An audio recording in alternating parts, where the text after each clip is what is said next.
morning, everyone, and thank you for joining us for the last episode of the IAB South Africa Insights series for the year that was 2020.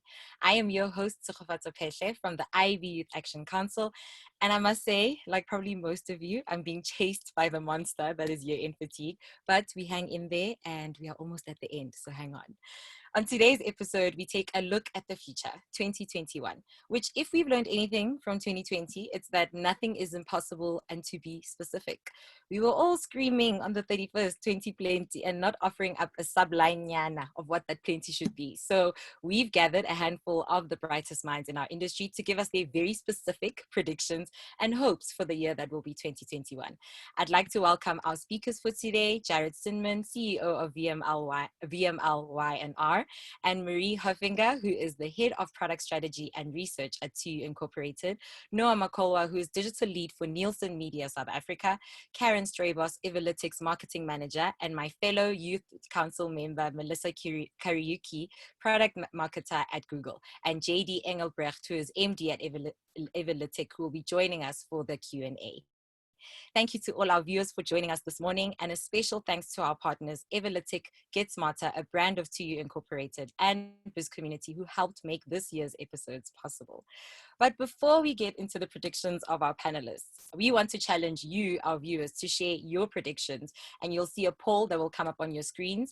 It's a bit of a thinker, but we trust that you can, trust your gut on the answers. So for our first poll, really, we want you to give us your predictions on 2021. Will it be the year of people first, machine first? Will it be a question around privacy being a point of importance for product development or for user experience?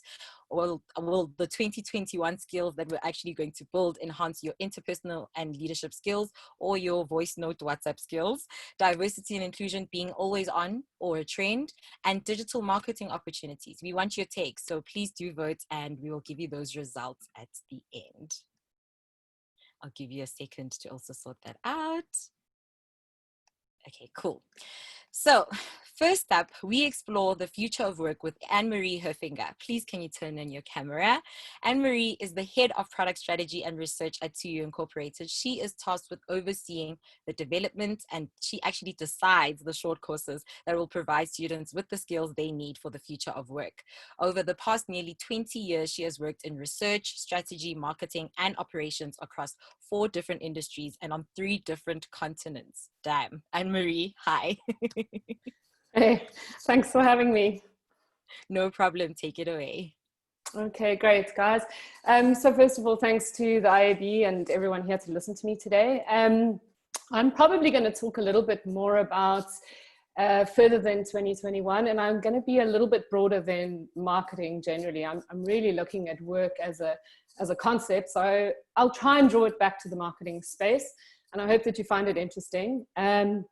But really what we're going to be diving into today is, our understanding of the future of.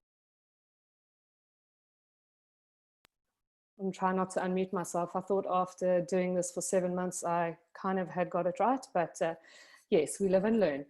Okay, so first of all, starting off with why did we do this research, and why as an education company are we actually going out there to do research? And at the end of the day, we're seeing that the 4th Industrial Revolution has had a hell of a lot of research done on it, but it's also having a very, very real impact on our global executive consumers. So I don't know how many of you know the story of GetSmarter. We were a South African-based startup and started up by 2 brothers out of Cape Town. And we were acquired by an organization called 2U that offers graduates and undergraduate programs, as well as now boot camps and short courses. And we partner with the world's top 6 out of 10 universities to offer courses to executives. And these executives are really kind of feeling the impact of the 4th Industrial Revolution. What we are seeing is the mainstream media is often portraying this change as 4IR to be something that we're a passenger to, and that we're powerless in it. And we really wanted to understand our perspective of, what exactly is going on. And what do our consumers have to say? So we wanted to develop this unique view, that of the organization, of its leaders and its employees. And as GetSmarter, we have access to a database of 2.2 million people who are trying to upskill and educate themselves as they see changes in their workforce.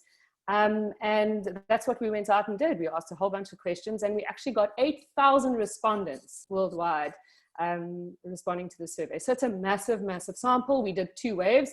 Obviously, we did a wave in November 19, thinking we'd release the report in January, February. And well, things changed quite significantly for a lot of people. So we repeated the wave in April of 2020, just to see if there'd been a material change in the results. And ultimately, there were a couple of small shifts, but very much the kind of the same thing going on. So yeah, a really, really great kind of robust set of results, which I'm going to talk to today. And I've organized them into 6 key themes. I'm going to be super quick. I don't want to put anyone to sleep. We all know that numbers can do that to people. I've spent a lot of time in my career talking about numbers. But firstly, I want to talk to you about who responded. So I'll start at the bottom of the chart. We had a really good response from senior people. So it's hard to get C-suite and senior leadership to respond to surveys. We had almost 1,000 or just over 1,000 respondents of those. The rest of those were split into learning and development managers and people who sit in HR, because they really ride the brunt of where the changes are coming from. And then the remaining 6,000 respondents was split between individual contributors and people managers. So we were able to kind of cut the research in all these different ways. And that was really interesting for us. Okay, before I kick off into the themes though, I want to ask you guys, we're talking about change here. How significantly has your role changed in the past 6 months, right? So there's going to be a poll that pops up any second now. If you'll just respond to that and let me know, because I'd love to take you as a sample and compare it back to what we got from our respondents. And I'll give you a few seconds, because we're in a digital era now, to respond. So let's keep going. Right, everybody responded. Okay, so yeah, really, really interesting to look at the numbers there. I'm going to talk to them in a second as I move on to the next topic. And the first theme of the study was change in itself is changing. And, you know, change has been a topic for the longest time. We've always talked about how quickly things are changing. I mean, I started my career in the early 2000s, and I remember us talking about, oh my goodness, it's changing, things are happening so fast. But the reality is it's not just the speed of change that's happening at the moment. There are a number of different factors that are driving the change of change. Okay, so first of all, it's the ubiquitousness of technology. Secondly, it's its interconnected nature. And thirdly, it's the convergence of a number of factors changing at once. And so, I mean, I could talk ad nauseum for probably 45 minutes on this, but it's things like urbanization now, and now reverse urbanization. It's globalization. It's changing demographics in the workplace. It is technology. But all of these things together are driving this big change. And that's what makes this industrial revolution different to the others. You know, there have been 3 before us, and the horse was actually a victim of one of them. I mean, that's how we got motor cars, right? So when we asked our respondents, like, how are you experiencing change? And I've just seen that 36% of you responded saying that you were experiencing significant change, and 16% in a complete overhaul. That's around about 52% working with like significant or complete overhaul. Our respondents felt it slightly more, and maybe it was the time that it was in, but 70% of our respondents said they experienced either significant or overwhelming change in their jobs in the past 18 months. And that was pretty consistent between the 2 waves. So even in November, before we got whacked by COVID, people were experiencing significant amounts of change. And that is obviously driven by this real big and slow and steady shift that we're seeing, which is 4IR and all the things that come with it. The most significant factor driving change, and this is over 50% of our respondents said that, was technology, and then technology followed by business strategy. So people are having to shift business strategies. And I think increasingly you're going to see that, because as you know, COVID has resulted in demand disruption and business model disruption, making the word pivot the most overused word of the year, but also the word of 2020. The second kind of key theme that came out is the future is more human. So like, how does this work, right? Tech is driving the change, but the future is more human. Let's understand this. And really the key thing there is that the change, though it's being driven by machines, it's going to force us to be better humans. The reality is the robots, there's a story that the robots are coming and they're going to take your jobs, right? Yes, it does exist, but they will take parts of our jobs, and they'll take the parts we don't like and that we're bad at. I hope someone takes away my admin very soon, right? And so that forces us to do those parts of our jobs that we're not so good at better. And sometimes we need to really kind of focus on those. So essentially, what does that mean? That means that the demand for social and emotional skills are likely to match the demand for technical skills. So a study in the EU done by McKinsey showed that, yes, technical skills are going to become more important, but as more and more of our jobs are done by machines, we actually need to be better at being humans and doing the parts that humans do. Yeah? And overwhelmingly in our research, we saw that the biggest skills gaps being reported by employers and leaders were leadership skills and interpersonal skills. And I can't tell you how many times I've talked to people in industries, at universities, who say we just have a dearth of leadership in our pipeline. It's an ongoing struggle that we're dealing with. Moving on to theme 3, technology is driving change, but different in a way to what we would expect, right? So I've already talked to technology being the big change driver. The change, the result is human, but why is that? And, really, what are we seeing here?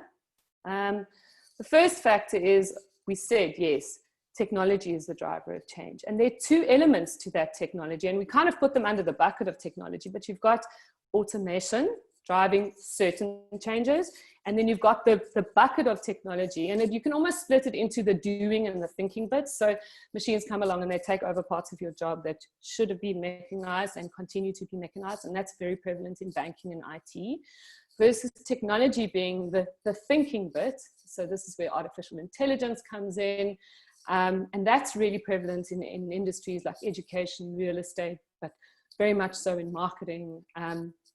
And so you see that impact coming through at different areas and at different speeds. The reason that technology is driving change in a way different to be expected is what we're seeing. And this comes from feedback that we're seeing from our students who are doing artificial intelligence courses. We've got, for example, robotics process automation courses also coming through. And we look at the feedback that we see there, and essentially human acceptance is the biggest barrier to adoption of the elements, both automation and technology in general. And what is happening is, in order to implement these changes, is you've got to have really, really strong and skilled leaders, leadership skills, interpersonal skills, and change management. And when we look at our own business and we look at the courses that are performing for us, some of our top performers include executive leadership at Oxford, communication for influence and impact with Cambridge. So you can actually start seeing in our own business, whereas 2 or 3 years ago, our artificial intelligence courses with MIT were doing incredibly well. You're starting to kind of see that shift in terms of what people are wanting to learn and what they're actually learning. On to the next theme, and that is the changing nature of the workforce. And this is one of my favorite themes, because especially now it becomes so evident of how the workforce is, first of all, very similar and very different, depending on the age bracket that you sit in. So this is the first time ever that we see 5 generations present in the workforce. So all the way from Gen Zs right up to the silent generation who are in their 70s. So my mom, for example, is 77. I can tell you this lockdown challenged her more than ever before. She still works, and she actually went out and bought herself a laptop for the first time. Me living abroad and not being able to communicate with her, that didn't change things, but the fact that she couldn't actually go to work now meant that she finally embraced that digital transformation. So it's actually quite a cool story to see the positives of what's coming through. There's been so much press around how the generations are different, and how they can't talk to each other and they work differently. But actually, when you get down to the brunt of it, and this is what we saw, is there's so much more common ground than the mainstream media would have you believe, because common ground doesn't sell, it doesn't sell newspapers, and it's not headlines, and it's not clickbait. And the reason we can tell that is from looking at the responses that people have given. So we were able to segment our respondents into the different generational groups.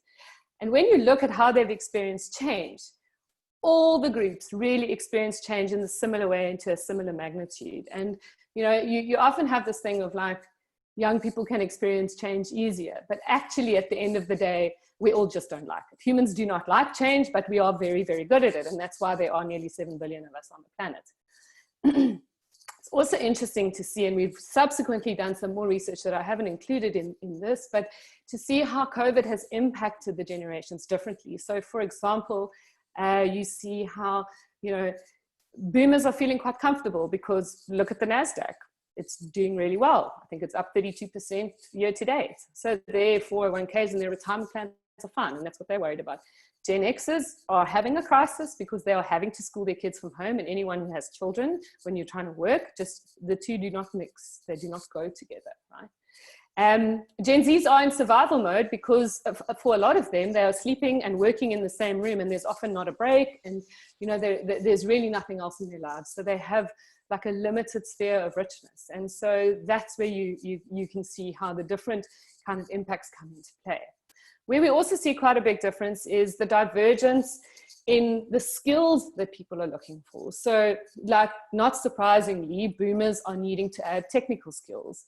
So 15% of boomers said their need is to add technical skills and being able to deal with technology, versus Gen Zs didn't respond in that way, but they talked about interpersonal skills and leadership skills because a lot of them are still very young in the workplace and they haven't really been exposed to that.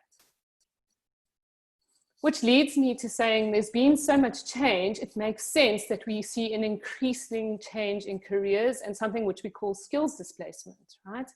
So the compressed nature of this change means that there's a compressed nature in careers. And so if you look at a traditional career, which is similar to a friend of mine, he joined a financial institution after one job after university, and he's really been with them for 17 years. He's now become a director there. And he's partnered with that organization and they've led his career. Versus, you know, my career, which really has jumped around, as Tshegofatso said.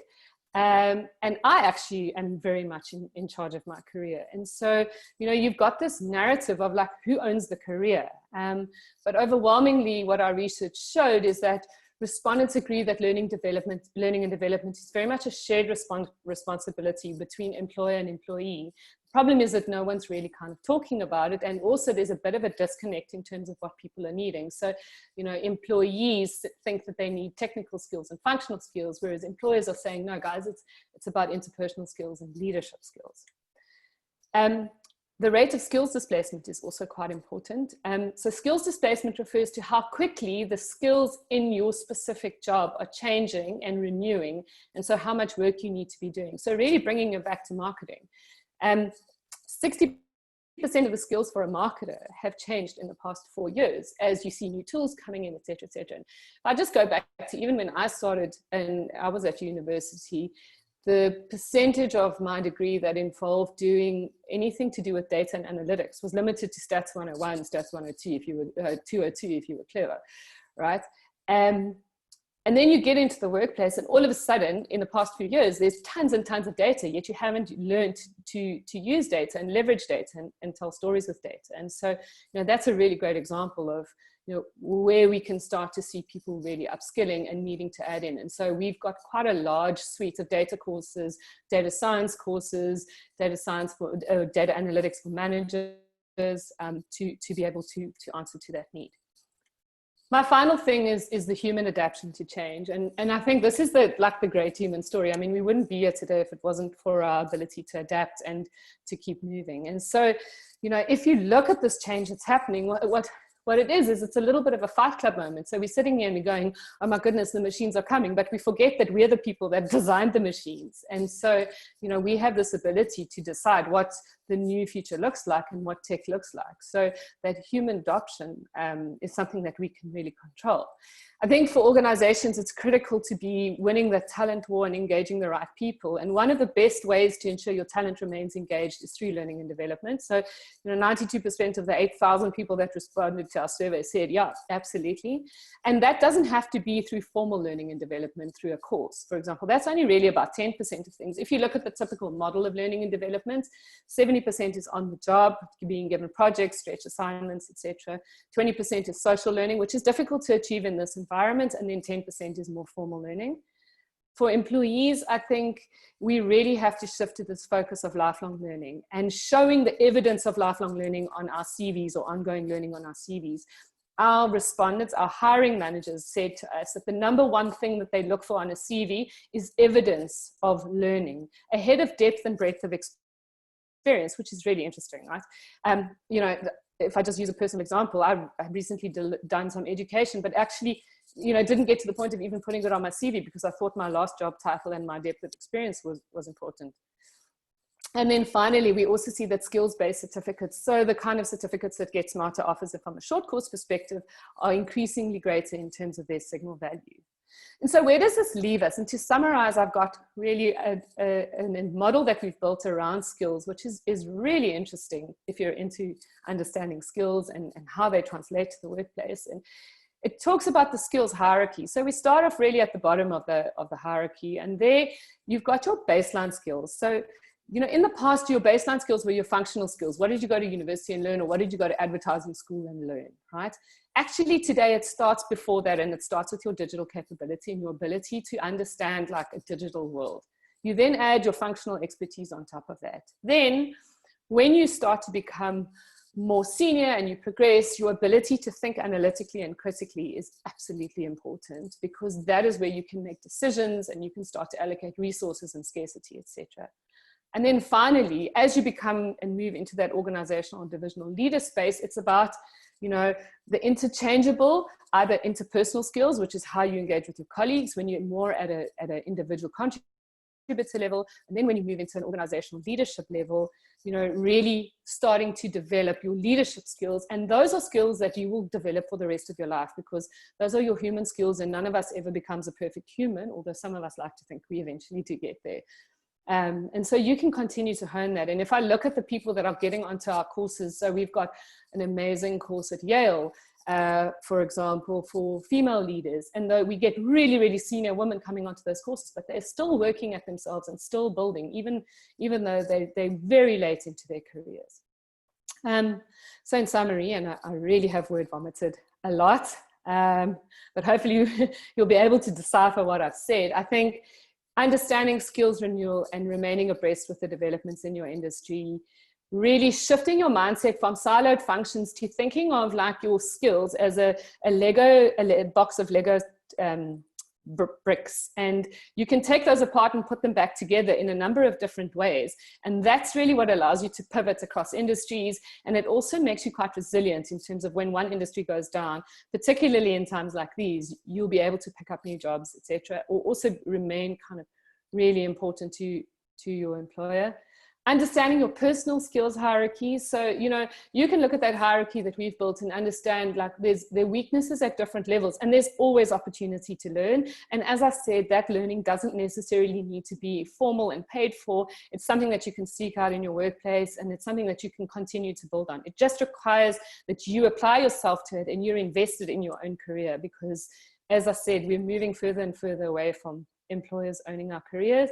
And then finally, ensuring your team remains engaged. I think that's a critical one. The war on talent is so key, particularly in South Africa, where we've got such great opportunity, but actually when it gets down to it, we've got quite a lot of skills shortages in the areas that we're looking at. And keeping your teams engaged through ongoing learning and development opportunities is really key to kind of keep them in your organization. And that's me. Thank you, Anne-Marie, so much for that in-depth research and the insights that went into that. And I think I love the part that you said of raising that shared responsibility in someone's career. I don't think enough people are having that conversation, and it's probably something that should be coming up in your interview, never mind the appraisal. So thank you so much for that one. You may switch off your camera. Our second speaker for the day is Makholwa from Nielsen, he is a resolute digital marketer who is currently responsible for the Nielsen digital client leadership of global, regional, and local clients within the South African market. Noah is also host of The Lowdown on Trans Africa Radio, but today he is our guest and he will be breaking down the world of cookies. Noah, over to you. Thank you, Tshegofatso. Hi, everyone. Thanks for your time this morning. My presentation is titled Fluidity in Measurements 2021. As Tshegofatso said, it's based off of the death of the cookie. I think a term we've all heard quite a lot of in recent times. Also based off of what we know to be coming and upon us, the POPI Act in South Africa, that's based off the GDPR in the EU. So essentially what we hope to do today is look into the world of privacy-centric audience data and how the market is likely to respond to these changes in our market. So I've got a poll question to kick off. And it essentially reads, which of the following online activities have you consumed more time on since lockdown began in March? Feel free to select all of them or just one. It's all depending on which one of these applies to you. We'll give it a few moments and then we'll tally up.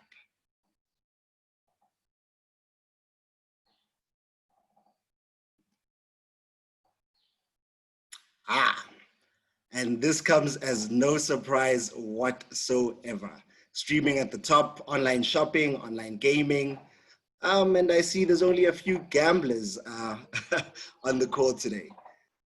So the reason why I asked this question is because as Nielsen, we ran the second South African digital consumer survey during June and July this year. And yeah, what we found was that people spent more time online on average than they did in the previous study, which was DCS 2019. Noteworthy for us was the increase in time spent streaming video, top of the list once again, downloading online content, participating in interactive video like you and I are right now, so Zoom calls, Google Hangouts, Google Meets, all that stuff, streaming audio and podcasts, e-commerce, obviously also big. And with all of the casinos closed, some guys partook to online gambling as well as online gaming. Now, there was an increase in online news consumption as well, but the time spent reading a printed newspaper or a printed magazine showed a significant decrease. Now, this indicates a change in our consumption habits. And as a result, I think we also see a cultural shift. We're being called the woke generation for a reason. And I think that's solely because people are making their voices heard. They're driving a cultural shift like we've never seen before. We've seen claims of fake news creating mistrust, even among venerable institutions. And the Me Too movement in the entertainment industry has raised legitimate concerns about management practices and policies. But to us marketers, we've seen an apprehension to privacy on social media platforms, and that's focused pretty much the energy on our practices within advertising in an increasingly selective and contextual consumer environment. So we need to remember that we want to provide a foundation of truth. And this foundation of truth will bring uniformity to the knowledge which we share across the board. No loose ends, no shredding, and all of that is going to take teamwork, but at the end of the day, the rewards will be great for us. Now, the words you see on the screen are courtesy of Megan Clocken, who used to be MD of Nielsen Online in the Pacific region, and she said all this back in 2018. Now, since then, we've seen the cookie crumble. In recent months, Apple and Firefox have changed their browser policies to phase out third-party cookie tracking, and Google has announced its intention to do the same within the next 2 years. Now, these changes will obviously benefit consumers because they get their privacy concerns addressed. But for us marketers, it leaves us without an independent view. And with platforms, apps, and websites marking their own homework in a sense, we could see market confidence in digital advertising eroding significantly.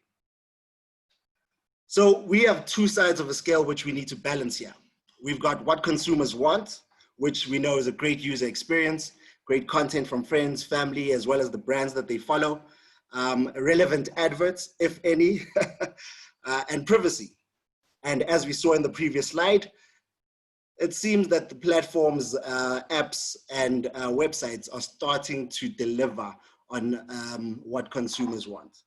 In terms of what marketers want, though, to reach the right audience, on the right platform at the right time, reporting at audience level on various factors, they want these results verified, such as to prove their return on investment. Now, without cookies, currently we can't verify the results that these publishers and platforms are providing. So that means there's a void, and we need to fill this void. And I guess with the theme being fluidity in measurement, we saw the wave of change in the previous slides. Now we have to get into how we could ride this wave. The way forward for digital advertising, we predict, will see third-party tracking undergoing a dynamic shift in 2021 and beyond. And this can only be done if third parties come to the party. There should be new means of tracking audience data that could look at new methodologies and algorithms, known truth sets, as well as partnerships. And over the next few slides, I'm going to try and unpack these three sets or these three means of tracking audience data, or exploring the world of audience, or rather privacy-centric audience data. In terms of partnerships, Nielsen Digital, as well as the Trade Desk, is working very closely on what's known as Unified ID 2.0. We are also working with Google's Ads Data Hub to pretty much find or carve a new path forward that doesn't use cookies.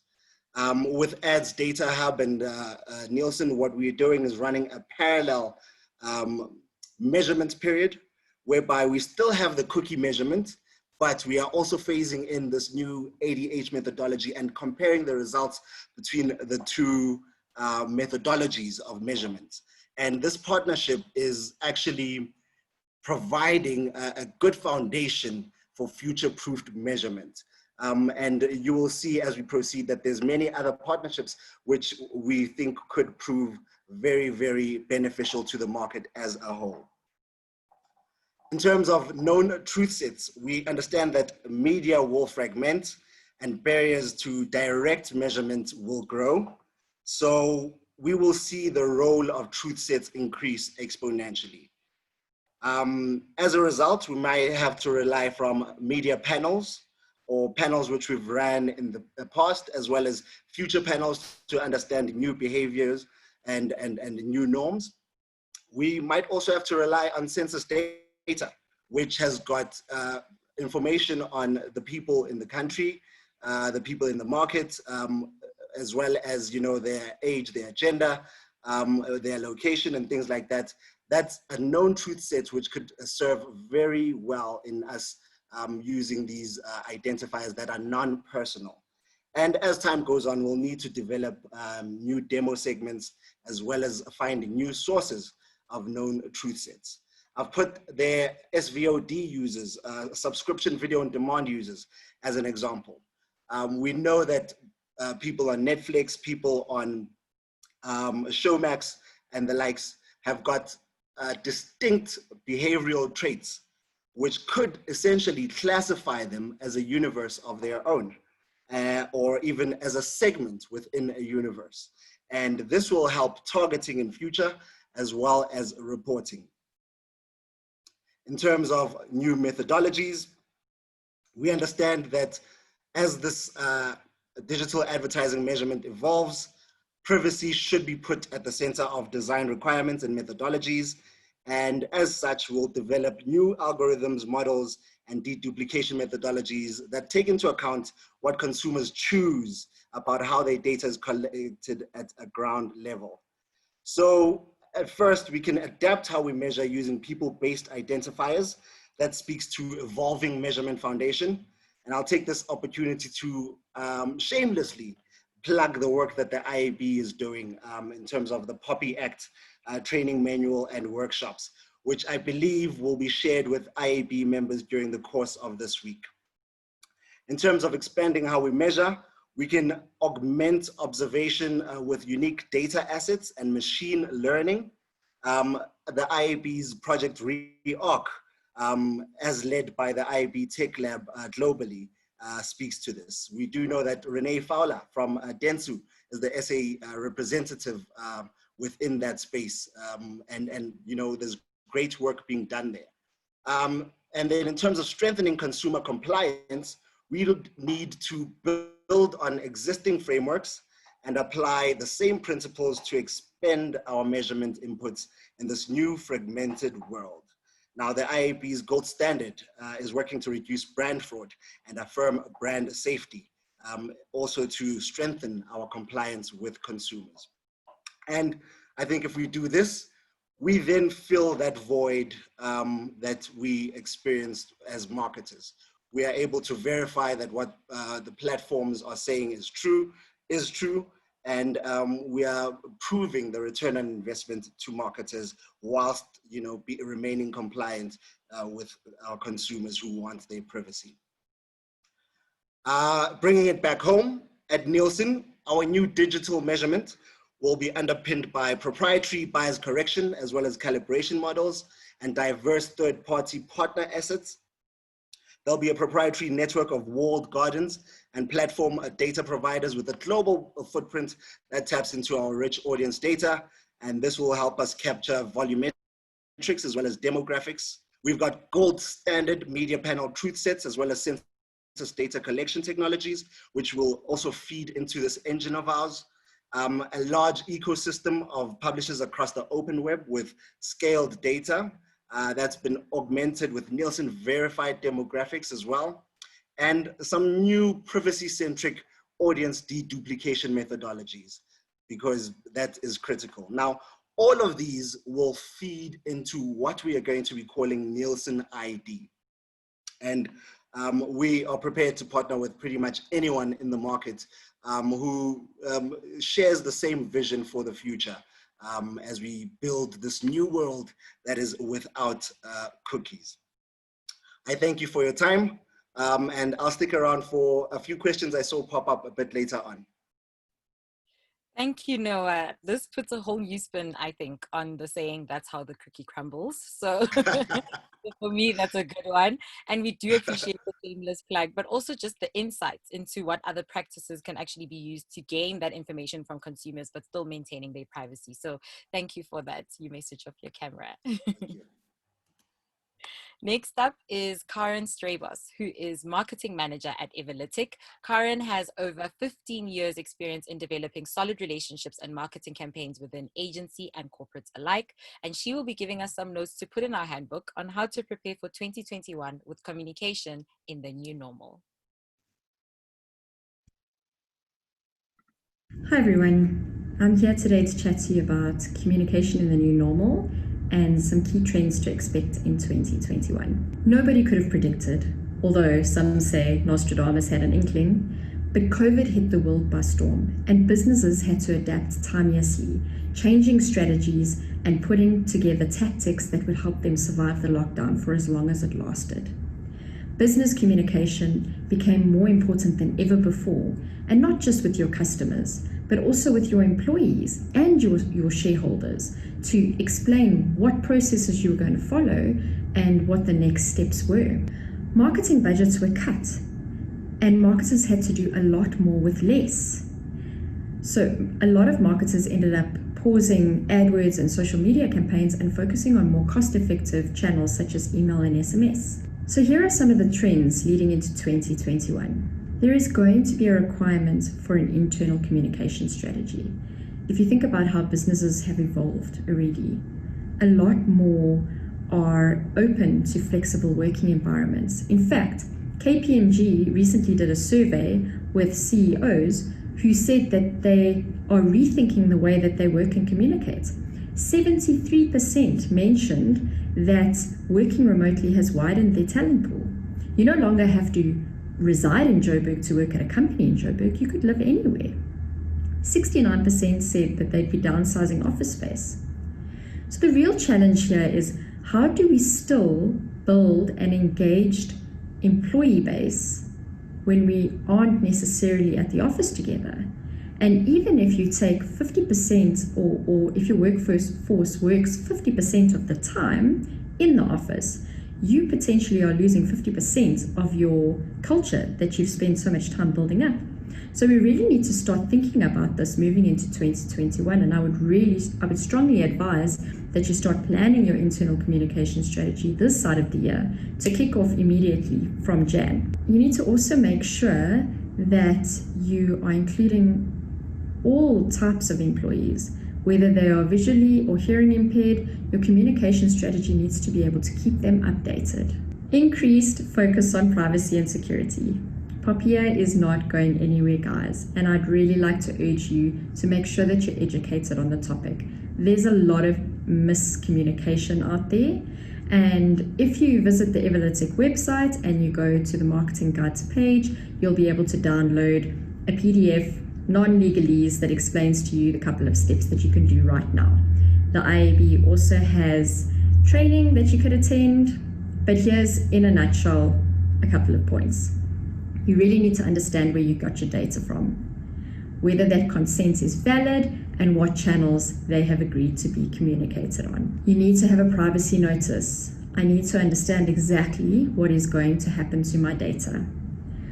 Audit your unsubscribe process and make sure that it is easy.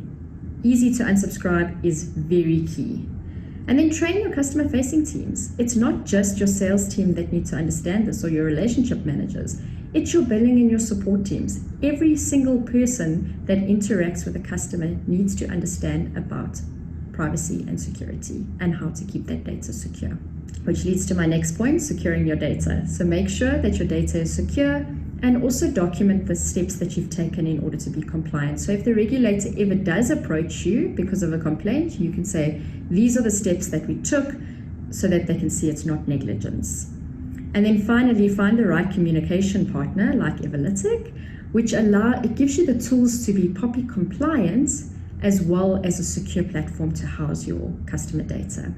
Data science is booming, and it's a really exciting space to be in. We can understand our customers so much better by analyzing their transactions, how they engage with our products or use our products or services, behavior on our websites or when engaging with our communications.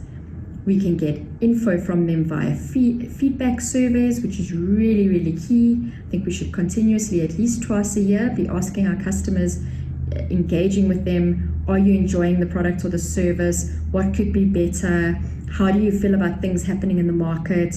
The more data we can gather that would be insightful and would help us feed into our campaigns, the better. Obviously within POPI compliance regulations. And then looking at the trends in the data, can you find patterns in your customer data based on shared experiences or situations? And ultimately, integrating your data across platforms actually enables you to have a proper lifetime value of your customer. Once you have the data, you can connect it to your communication platform. Decide what types of conversations you want to have with these customers, and then actually set up automated journeys based on that. You can add immense value in your customers' lives at scale. This is a very exciting trend. Marketers are going to become more customer-centric, not just focused on acquisition. If you don't acquire new customers, you'll obviously not be able to retain them. So the idea is not to say, do one more than the other. The idea is more to say, it's expensive and time-consuming and not good for long-term business growth if you only focus on acquisition. You really need to put your effort into keeping that customer once you've acquired them, because it takes a lot. As you can see in this funnel, it's engagement, it's education, it's research, it's evaluation. There's a whole story that happens. And why let it go flat when someone becomes a customer? It's really important that they have a seamless journey, and automation can help you easily execute on that.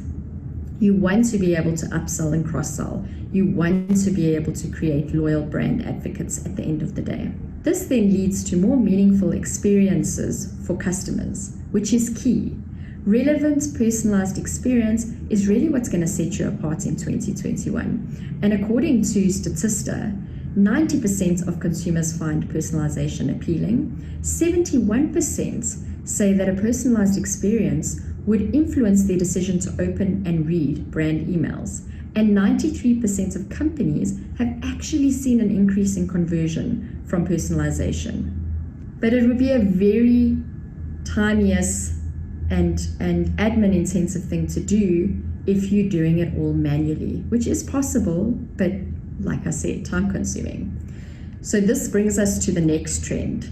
Email marketing automation will expand and intensify. Personalizing email marketing campaigns can be a tedious exercise if done manually, and this is why many businesses are turning to automation. And in 2021, it's only going to expand and intensify. By creating automated journeys, you can personalize your content at scale. And according to Instapage, people are seeing results, marketers are seeing results from it. 90% higher customer retention rates, 14.5% increase in sales productivity, 70.5% higher open rates, 77% increased conversions, which is what we all want, 12.2% reduced marketing overheads. We're not saying that you have to reduce your team. What we're saying is it can amplify your team, it can expand your team, and allows your specialists to really focus on the content as opposed to the technology execution. You can spend the time setting up the journey once off, and then it can just run. You can look on a regular basis, you can check your metrics out and just make sure that it's getting the engagement and the conversions that you're looking for, and just tweak and adjust as and when needed.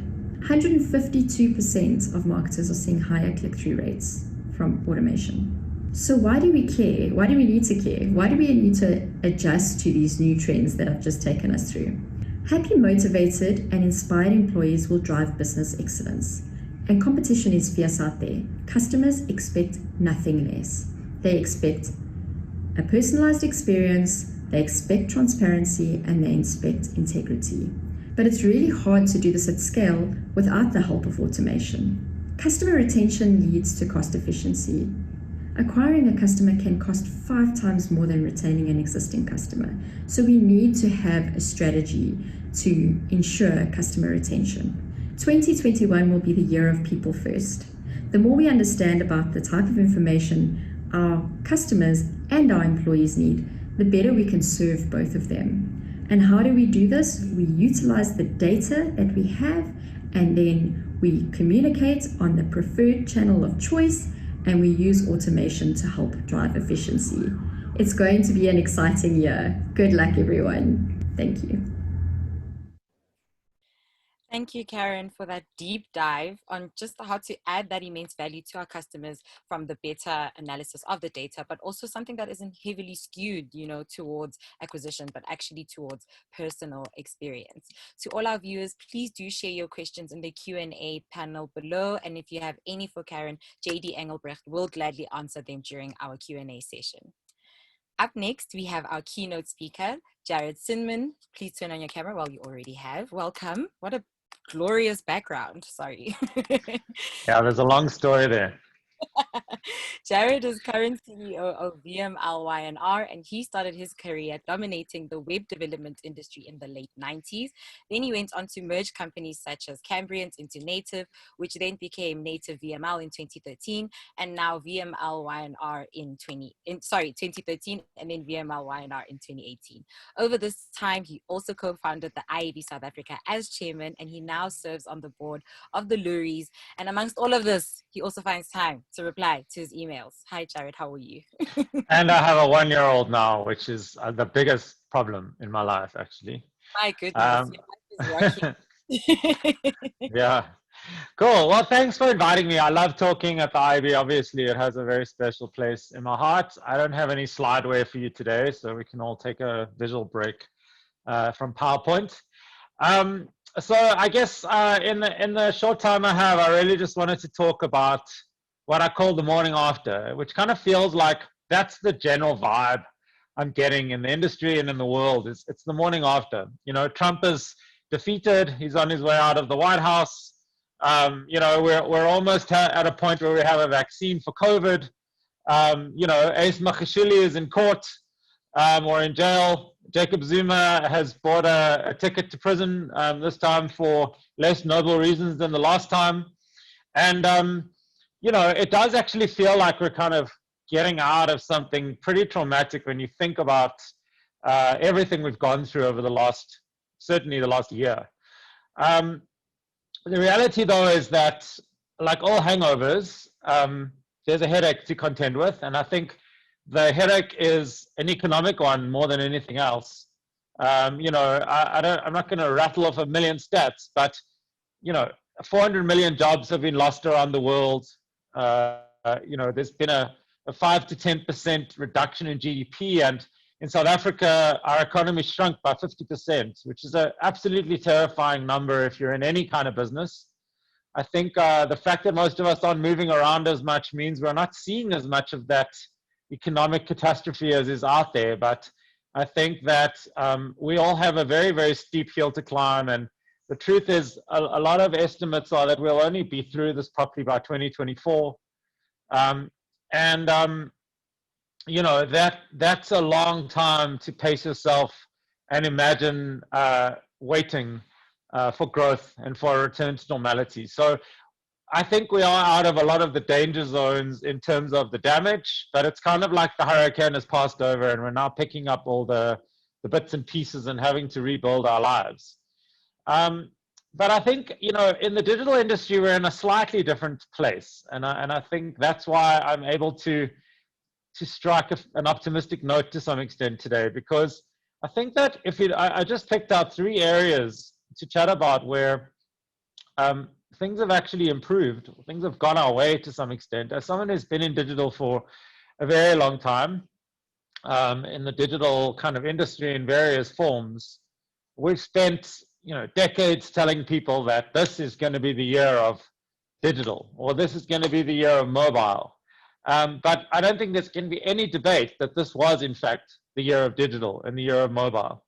So just to look at a couple of areas, or 3 areas in particular. So starting with entertainment, you know, before COVID happened, entertainment streaming services, things like Netflix and Apple TV Plus, were already skyrocketing. I mean, we know that.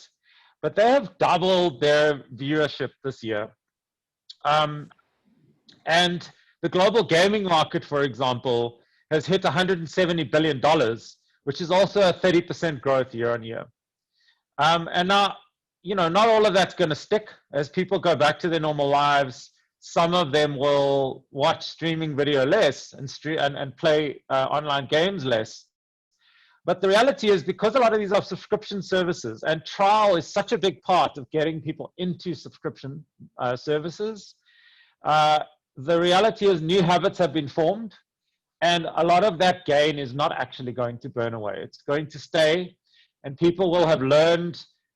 For example, one of our clients, Stekkinekor, you know, before COVID, there was a question about how do you drive people to go into the theaters and watch movies. The challenge for someone like that, and for anybody who's been doing that kind of entertainment, is that people are now used to being entertained at home. They've upgraded their subscriptions, they've upgraded their technology, and they're actually good, and they've developed new habits, and it's going to be quite difficult for the non-digital players to reverse those habits. The second area, which is huge, is e-commerce. I think that the number of people that have trialed e-commerce, the number of companies that have shifted into an e-commerce space is enormous. Just anecdotally, my wife does yoga, and she was going to a yoga studio multiple times a week. The yoga teacher moved to online during COVID, is now moving to Hogsback or something, and is going to be only an online business going forward, and is actually financially doing better than she was as a live studio.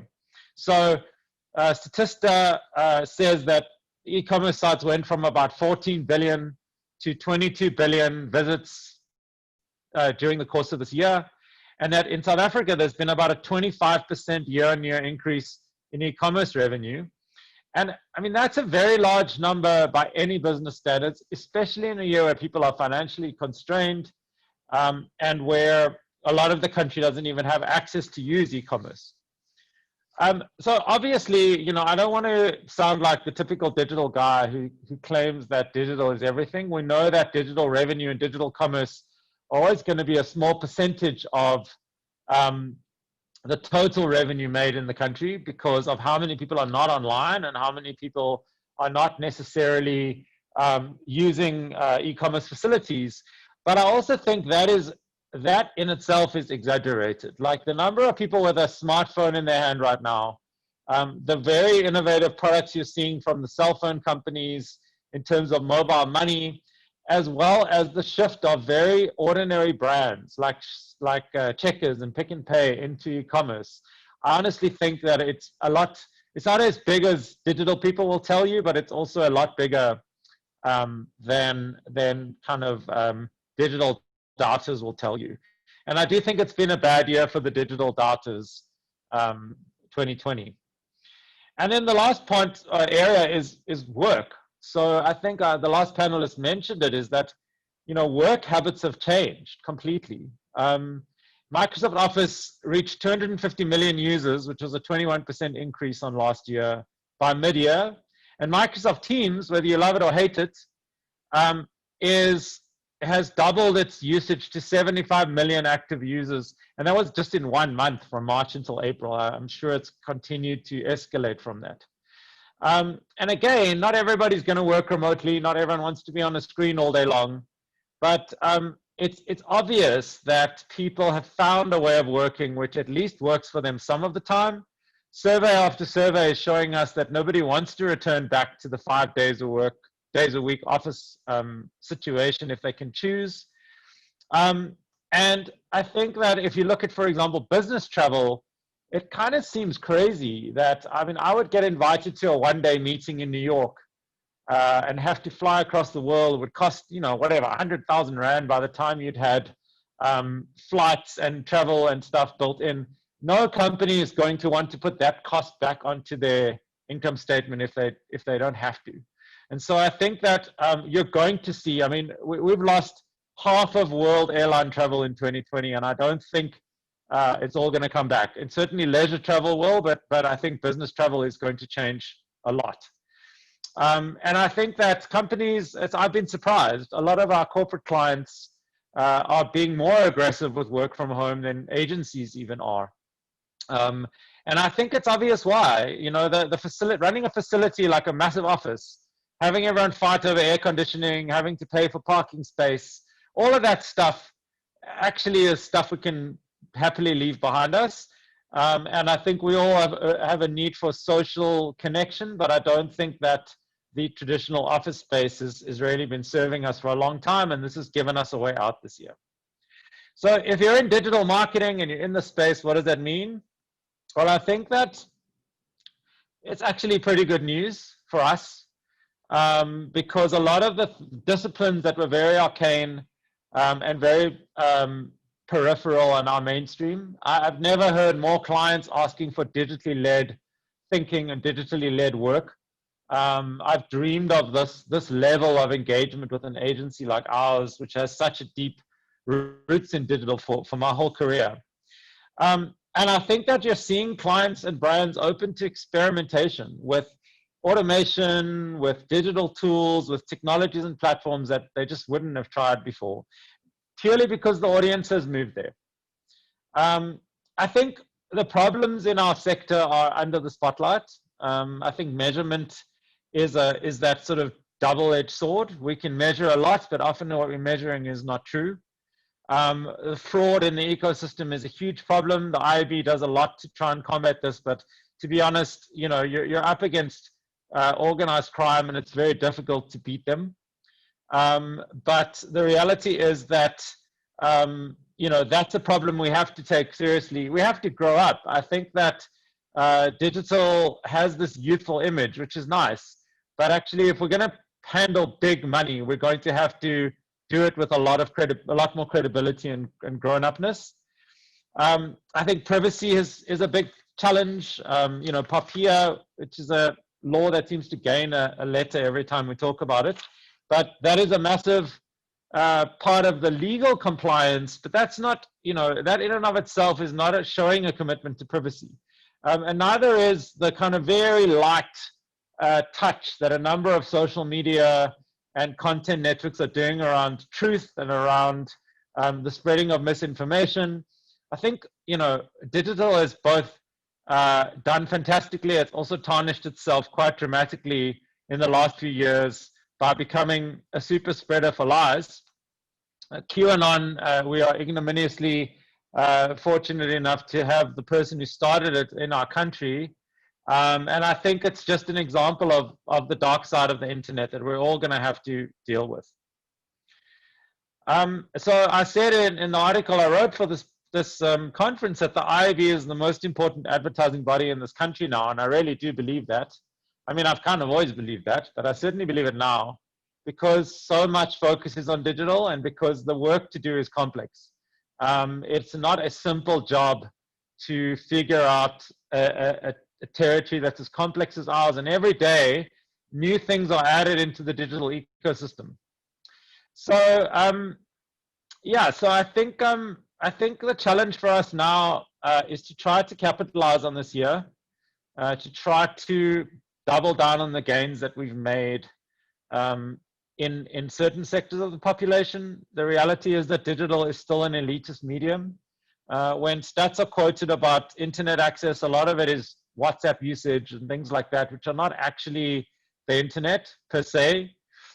So I've said, you know, we've got to move beyond the fiber bubble. We have to get into, we have to be the mass market medium that we claim to be and that we want to be. I think 5G is a very promising on that front, but we have to be careful that it doesn't become another elitist mechanism, because what we have to do is include everybody in this, and that's both because it's the right thing to do and also because it's the only way that clients are going to benefit properly from digital. If you're only selling to 1 or 2% of a client's market, you're never going to be them. So I think there's nothing like the internet. There's nothing like digital to be inclusive, to bring everyone along with it. The Chinese have been very helpful in spreading around affordable smartphones. And so it's our job as an industry now to include everyone in the revolution with us. So thank you for asking me to chat today. It was wonderful to be here. And yeah, I wish you all good luck for the hangover. Thank you so much for that perspective. I think I like it because it's a better and fresher one on the morning after. And for me, I've always believed that we should have had this wake up call a lot sooner. It's wild that it took a pandemic for a lot of change and experimentation to happen, but rapid change does, you know, bring rapid behaviors. And I guess with that, in time, the human acceptance factor will come into play. So thank you for that one. Please, can you switch up your camera for now? And last but not least, we have Melissa Kariuki, who is Associate Product Marketing Manager at Google South Africa and my fellow IAB SA Youth Action Council member. Her focus at Google is bringing SMEs in Sub-Saharan Africa online and helping them grow, having worked across Asia, Europe, the US, and Africa at a variety of organizations, including Bain & Company, H&M, the Gates Foundation, and InSeed. She has a wealth of global knowledge, and she will actually be leading us through an always-on strategy around diversity and inclusion in 2021. Take it away, Melissa. Thank you for that lovely introduction, and hi everyone. Thank you for joining us today. I'm going to be speaking to you about my 2021 prediction, which is diversity as a standard and not a nice to have and not a trend. So my name is Melissa and I work in product marketing at Google, and I focus specifically on small and medium-sized businesses. So to paint the context of today and why diversity has become more of a priority in 2020 and why I think there'll be more urgency on it in 2021, I'm going to play you this video.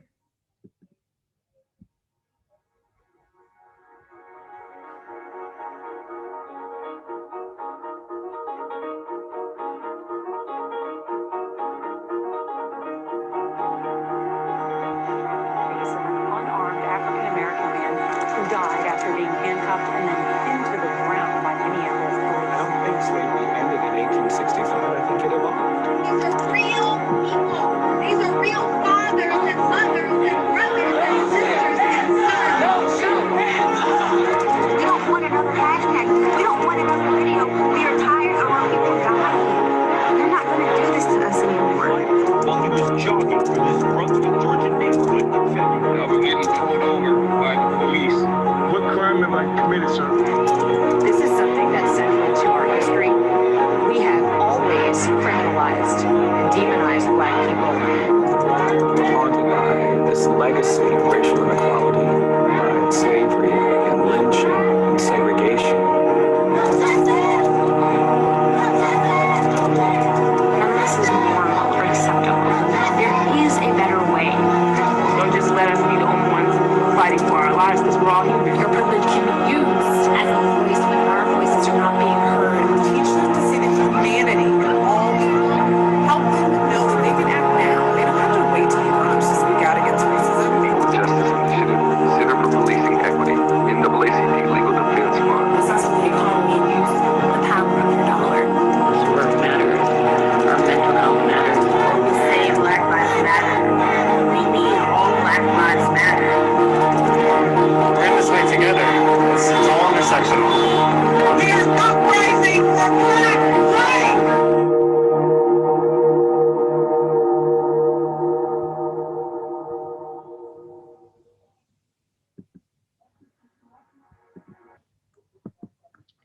Okay, so while this video focuses a lot on America, we did see a ripple effect across the world, and specifically in South Africa. This is a graph showing trend searches, and in June of this year we see a spike, and I'll give you a moment to just guess in your mind of what the search term associated with this graph could be. Okay, as you may have guessed, it is Black-owned searches in South Africa. So what this means is that South African consumers want to purchase from Black-owned businesses. But beyond this, this represents that diversity is increasingly being prioritized as a value in consumers' minds.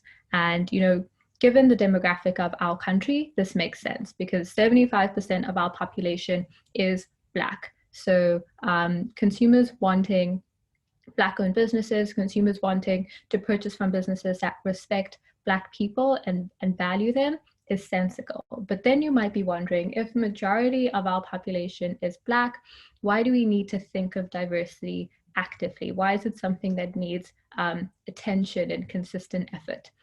And so without diving into the history of our country and why this might be an issue, I'll share the why, the way that I like to think of it, which is quite simple. And it's basically that we need to be intentional and proactive about inclusion so that we can avoid being unintentionally exclusive. So the key aspect here is this thought of intentionality and proactivity.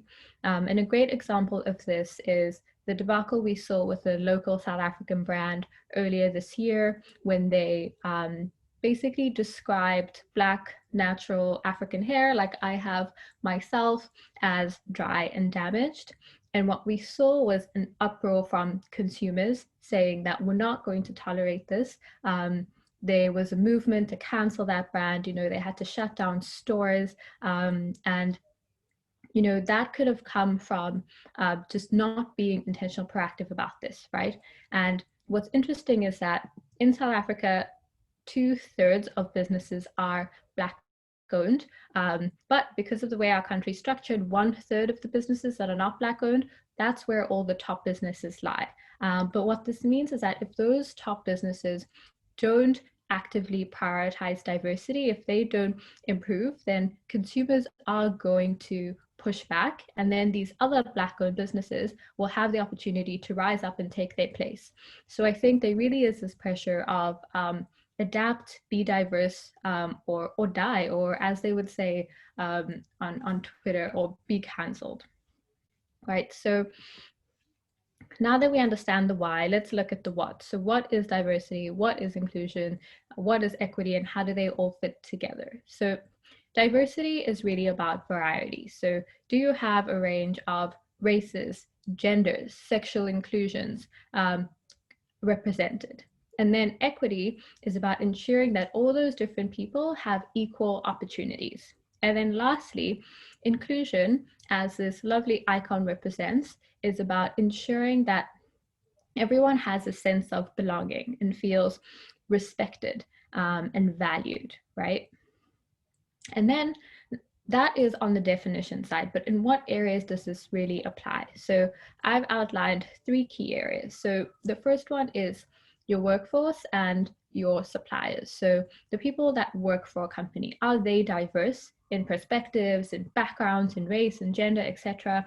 And the same with suppliers. Are you purchasing from Black-owned businesses? Is the agency that you're working with Black-owned or woman-owned or LGBTQ plus owned or owned by someone with a disability? And then the second aspect is creatives and advertising imagery. So when an advert is put out, it essentially creates or represents a standard of excellence or a standard of beauty. So it's of high importance that businesses think about what they're portraying as that standard, right? And is that standard representative of the population? Does it exclude any groups? Are they over-focusing on one group? And we've seen the backlash that happens when this is not taken into consideration.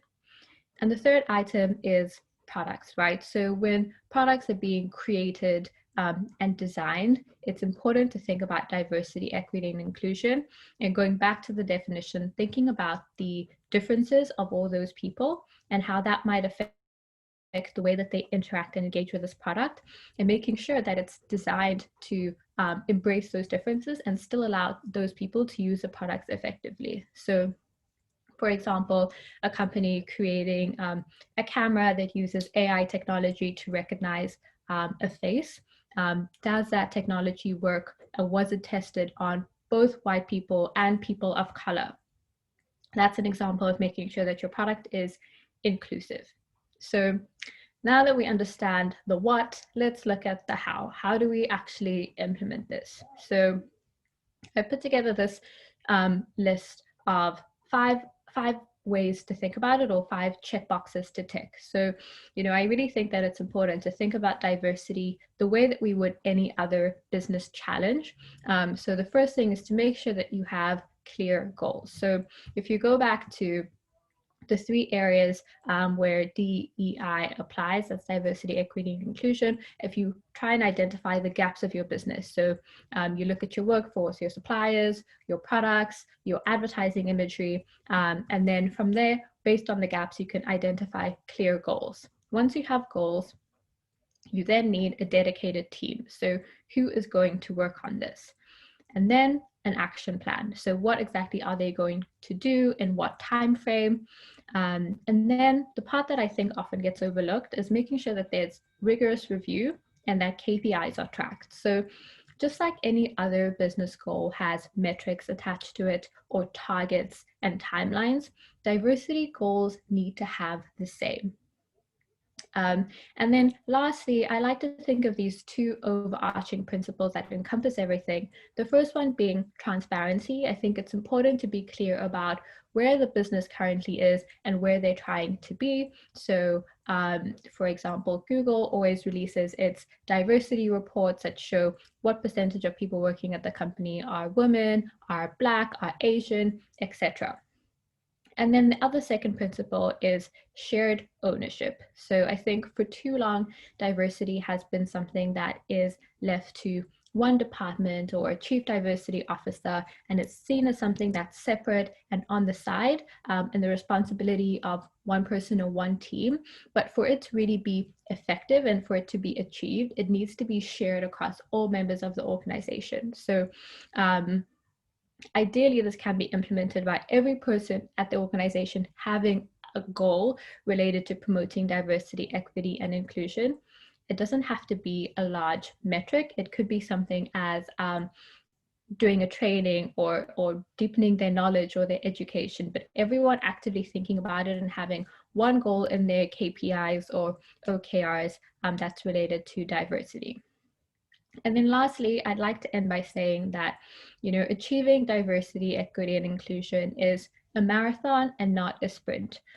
This is to say that it's a long-term business goal, something that we need to work consistently towards over a long period of time.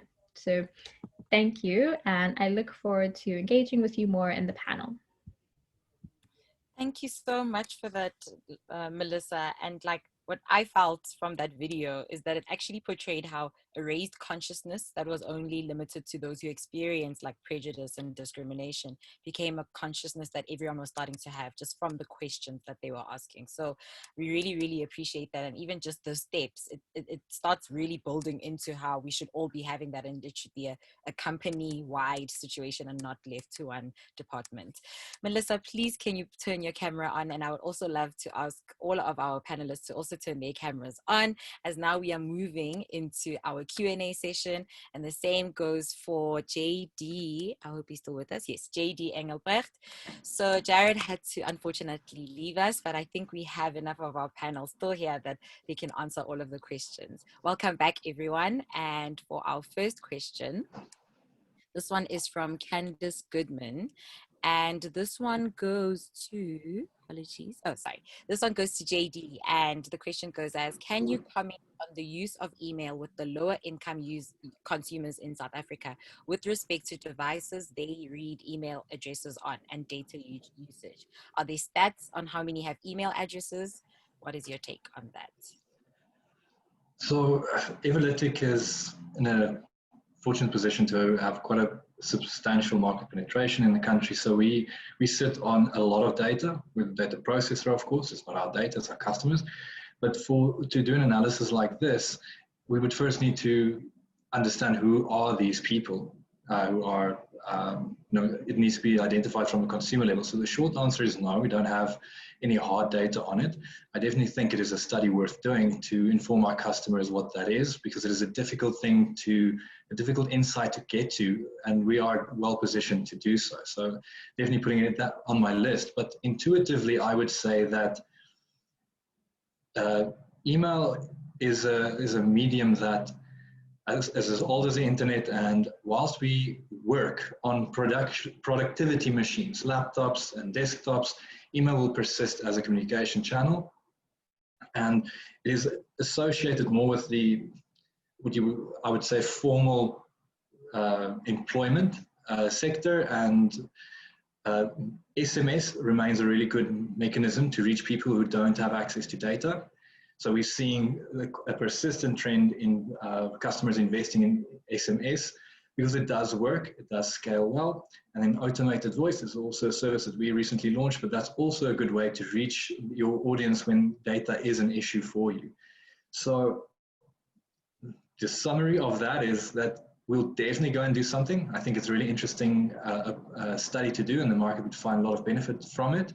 But ultimately, I think from a marketing perspective, from the other side of the question, is the answer to that is that it is important to build your email templates, as an example, to be fully responsive. All your communication should always be designed with the end user in mind. And then in these days and age, I would say that most of us need to design our collateral with a mobile first approach, being responsive to desktop, not the other way around, because we do see that people open their, as mobile penetration has increased, especially now working from home, the schedules are varied. So there isn't a 7, 8 o'clock in the morning, people go and they sit and they open all their messages. They're kind of on the move. When they have access, when they have time, they open their communication, and provided us as marketers are diligent in designing creative and collateral that scales onto any device, I think we'll be able to reach all our customers in the method and on the platform that suits them. Thank you for that. And our next question is from Elias, and this is for all of our panelists. So when you're ready to answer, please, do put up your hand and then I'll pick you. And really, this question is the challenge of purpose in marketing and advertising, especially in terms of authenticity in post-COVID. How do brands take that on? I'm going to pick up Melissa. Okay, great. Feels weird raising my hand. Yeah, so I think when it comes to purpose and authenticity, I think you have to have a purpose that you're proud of and willing to share in order to be able to be proud and authentic about it. So I think with COVID happening and economic recovery, I know a lot of companies have been focused on being helpful, and like we at Google have focused on helpfulness and helping SMBs and educators, etc. And so I think when you come from that point of view and really prioritize the consumer and the value that you're adding to them, then you're able to put across your marketing efforts in a way that is authentic.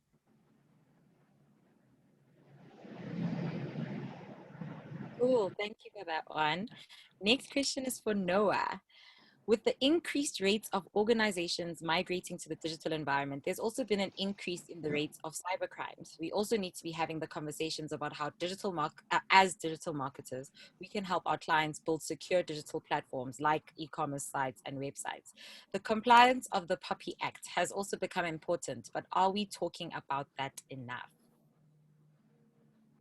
I think in circles and in sectors, we speak about it, but as the industry as a whole, no, we can do a little bit more.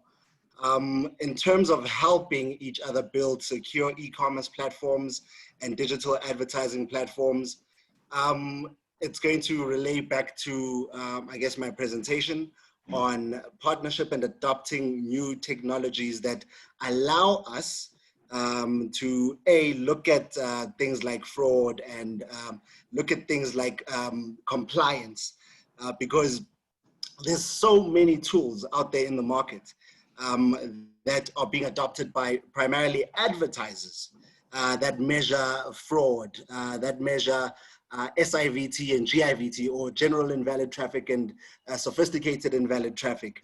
But what we see on our end is that the actual platforms themselves aren't taking this up as much as the advertisers are. So the advertisers want to know whether or not, you know, Fagaza.com is driving invalid traffic leads or driving improper impressions. But Fagaza themselves aren't doing the same thing as the advertisers. So the advertiser will not trust the platform because they are able to see what the platform isn't able to see. So adoption of new technologies will definitely help people who want to be on the business side of things as opposed to be on the advertising side of things. Reach out to me. I've got quite a few tools for you. We'll keep you online for that. And then Anne-Marie, this question is for you. At this time of incredible change, please share one key learning that you have personally or professionally taken on board that you believe will assist others to navigate this future of work that we are getting to know, actually. Yeah. Sure. So for me, if I look at learning as a concept and also progression in organizations, I think the biggest thing that, and the area that I've been fortunate in, and I have to also just acknowledge my privilege in this space, right? So I've been able to do this, is to be able to move laterally, right? Because lateral moves are where there is so much learning and development. Now, obviously that comes from my position in society as a white woman in South Africa. I come from a lot of privilege. I'm not pushed from an economic perspective. I'm not supporting family members to be educated, et cetera, et cetera. So that is something I have to consider when I say, like, look at your lateral moves. For some of us, this isn't the option that is available, right? Because yeah, that is just the reality. Because I think we do get focused on moving up the career ladder, but actually moving sideways across ladders is sometimes a better driver of breadth of skill and breadth of capability. And then when you get into sticky situations where industries collapse or, you know, consumer demand has completely disappeared on something, say you've been working in travel and tourism, I think very, very tough place to be. But if you've been focusing on, you know, your analytical and critical thinking, you know how to work with data, you're a creative person, I think that allows you to then move around into different industries. And that also gives you a great opportunity for growth. It takes a lot longer to get up the ladder from that perspective, but you just have more options and you can be pickier about who you decide to work for. and what you decide to do next. I hope that answers the question. Oh, it definitely does. Like, I think that's a very insightful answer, even because I don't think a lot of people consider that moving laterally and not going up. So thank you for that one. And then our last question is from Leonie Forster, and she's asking Melissa, how would you distinguish between equity and equality, especially when we speak to diversity and inclusion? Thank you for the question. So the way I like to think about it, and there's a very lovely image that portrays this, is equality is you give everyone the same thing. So if you imagine people standing behind a fence, if you give them all like one stool that's this height, and then what you see is that the person who's extra tall is now probably even leaning over it. They could see so well. The person who's very, very short is a little bit high up, but they can't see much. And maybe the person that's somewhere in the middle, maybe like their eyes are like halfway over, right? So that's how I think about equality, whereas equity is about considering people's differences and then distributing the resources accordingly. So in this case, it would be giving 2 stools to the shortest person so that they can now see over, giving 1 stool to the middle person so they could have their whole face over, and then the tall person not even needing a stool. So I think it's really just about thinking about the differences that we all have as people and distributing with those in mind. Thank you. Thank you so much. So thank you so much to our panelists. Those were very insightful, not only just presentations, but even just from the answers you gave, and having these conversations somewhere and people also connecting with us via the Q&A. I think it does open the doors to what Noah even said. He can talk about this all day. We really can be here all day. So thank you so much to all our panelists. Now I will be announcing the winner of the bursary, and our winner for today is Ando Makatini, who is getting a bursary with 16,000 Rand. So congratulations to her. The IAB and SA and GetSmarter teams are thrilled that you've won this online course. And as you know, it's to the value of one University of Cape Town short course, and our team will be emailing you soon to confirm. Well then, it's a wrap for the IAB Insights Series 2020. Thank you to our speakers, Jared and Marie, Noah, Karyn, Melissa, and JD. And on behalf of the IAB, one last thank you to our event partners, Everlytic, GetSmarter, a brand of 2U Incorporated, and Biz Community, who helped make this year possible. And to our viewers who joined in from home, coffee shops, work, the car, thank you for tuning in. So I'll see you all in the new year. Until then, rest up. Bye.